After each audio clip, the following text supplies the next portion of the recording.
You've also argued very strongly, as have other independent historians, that colonial historiography did a lot to help the communal discourse later, and in terms of positing the Hindu Arya, which is now the very crude representation, as the real repository of Indianness and the right to citizenship and civilization. And linked to that is a very crude version of this 1500 years of, being enslaved and the massacre, using even phrases like the Hindu Kush, which means the massacre of Hindus, and completely twisting the narrative. How much did this colonial historiography feed into this communalist, supremacist history narrative that we are so crudely seeing now? Oh, I think it was a very substantial contribution, because you don't find this kind of argument in pre-colonial literature. There isn't this supremacist argument about, there isn't the consciousness even of nation according to religions. This is very much something which is a product of James Mill and the early 19th century. James Mill, who wrote the first history of British India in English, or in fact the first, virtually the first, argues for a periodization of the Hindu period, the Muslim period, and the British period. And where he says that there was a Hindu nation, a Muslim nation, and they were perpetually antagonistic towards each other. You see this, you begin to get that kind of narrative coming in. So that is present.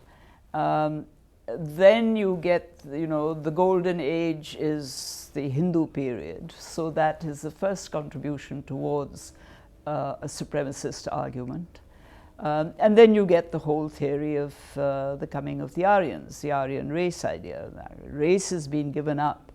But what is not understood, of course, and here someone like, Max Muller makes a very big contribution. And interestingly, these theories about the origin of the Aryans being a race, the Aryans being indigenous to India and going out from India to the West to civilize the world. These are all ideas that come out of, for example, the Theosophists. Colonel Olcott is the first person who argues that the Aryans were indigenous to India and went out of India to civilize the world. He talks about them as a race, because the race concept was very common in Europe at that time. It's only in the 20th century that it was given up. And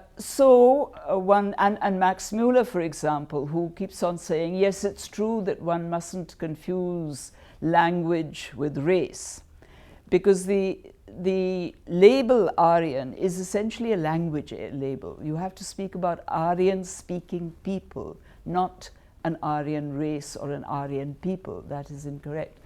Max Muller does make this distinction and says, you cannot confuse language, which is a cultural item, with race, which is biological. But then he goes on to talk about how Ram Mohan Roy was a very important member of the Bengali race, where he totally confuses language and race. So there is a very close tie-up, and in fact, sometimes I think that a lot of the arguments that come out of the communal ideology as developed in the early 20th century are arguments that are rooted in the colonial interpretation of early Indian history. There is, in fact, a very close connection.